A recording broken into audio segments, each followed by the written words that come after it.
Hi, this is Brad Linder, and this is a quick video review of the Archos 32, which is a handheld tablet from Archos. They're calling it an internet tablet, but it's probably best to think of it as sort of a portable media player that also happens to be able to do some other things, like run Google Android applications. Although it doesn't come complete with access to the Google Android market, you can install some third-party applications using either the included AppsLib market, which has a couple thousand apps available for download, or you can actually sideload applications from another device. So let's take a quick look first at the hardware.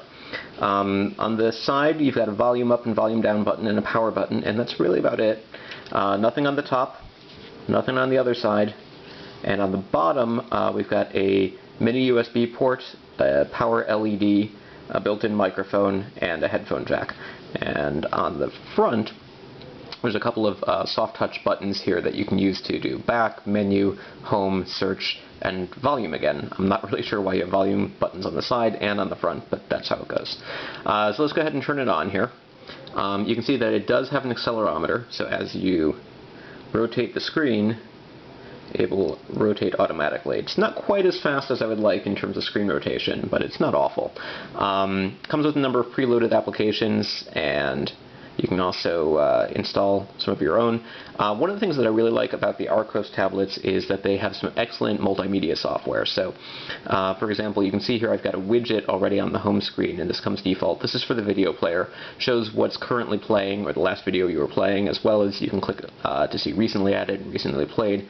On the right side, there's a widget that, it's a full screen widget. It almost is like having its own little media player here for music, and it shows you the currently playing track, play pause button, skip track, recently added, shows you icons for a couple of recently added and recently played, as well as favorites. And if you click recently played, added, or favorites, it'll take you to the full music player,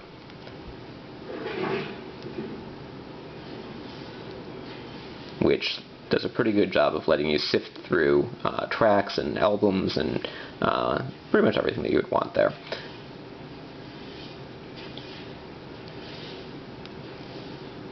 If we just go to the music application from here,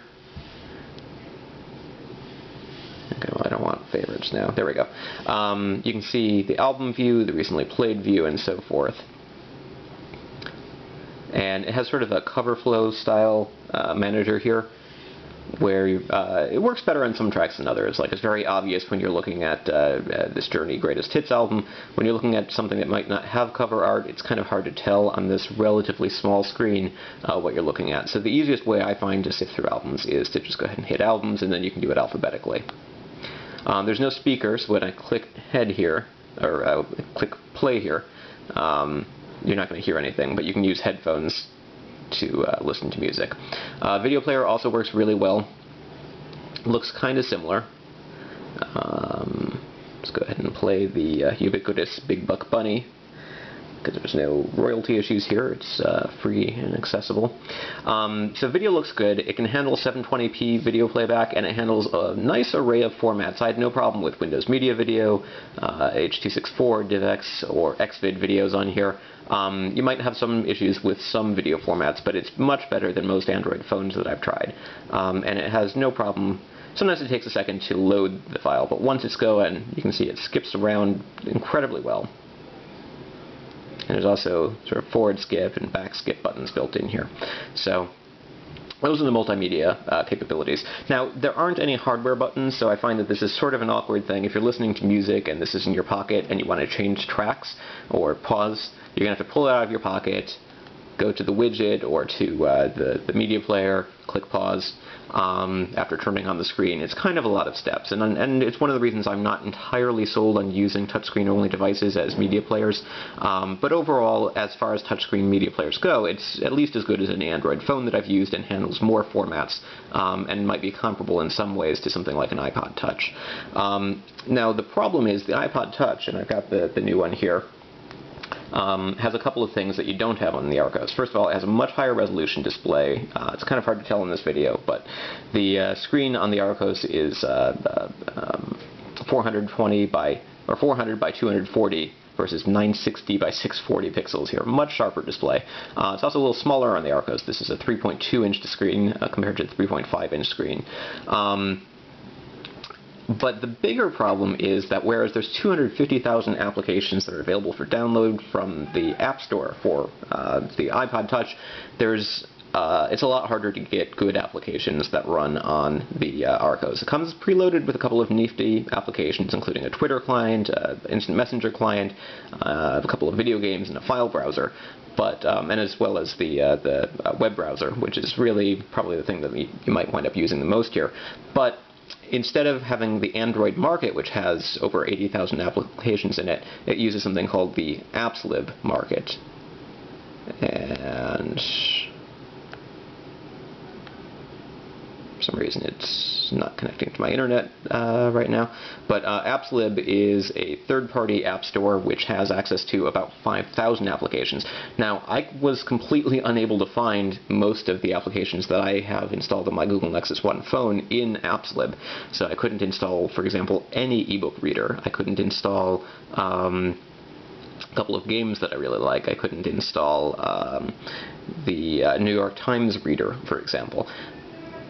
There are applications in here, but you're going to have to sort of spend a lot of time looking for the ones that you want, most likely, and a lot of them are just really not that exciting.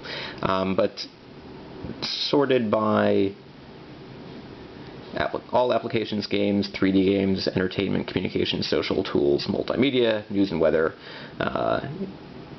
Under books and comics, these all seem to be sort of standalone books and comics.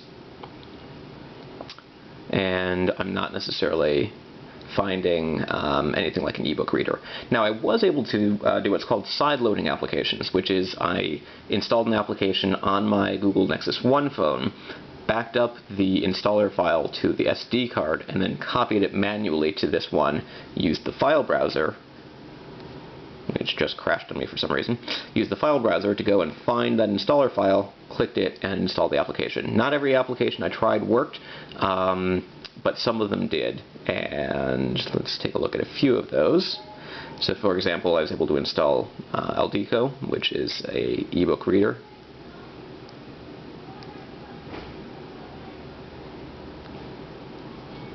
So you can read books on here, it's just that it doesn't come with an ebook reader or an easy way to download one. In fact, I was even able to install the Amazon Kindle application.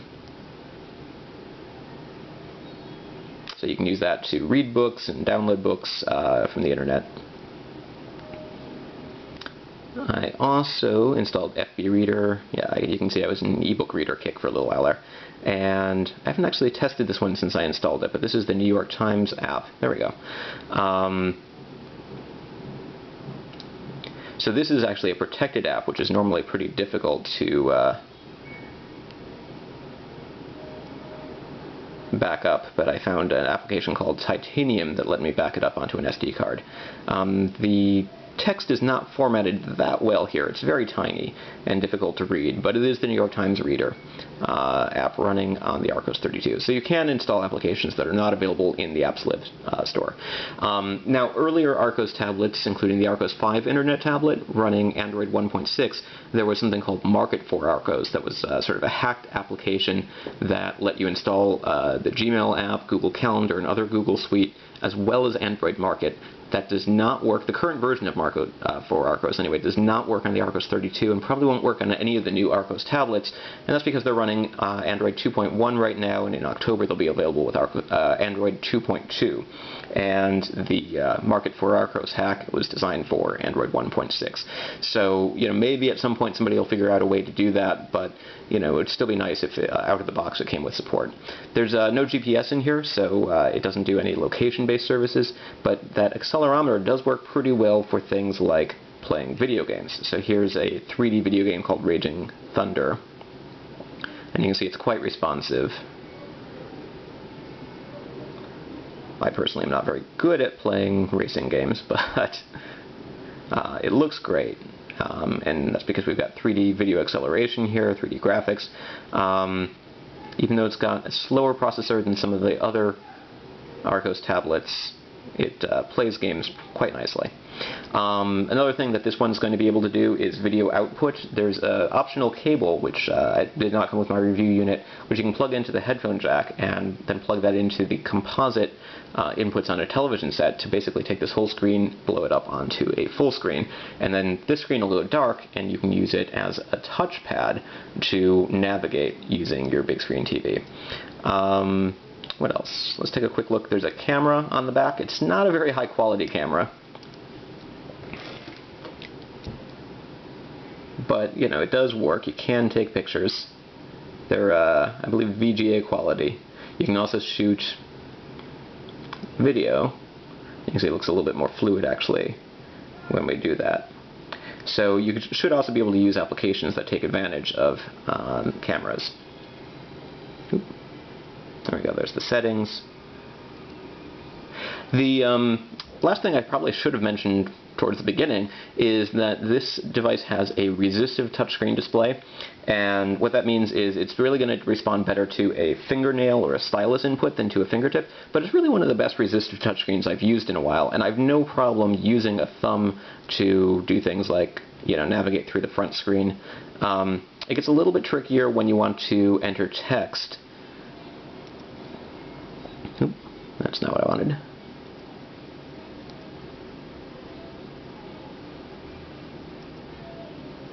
So when the keyboard comes up here and you're trying to enter text, it's a little bit tricky with a finger because it's just kind of fat for the amount of input that they want there.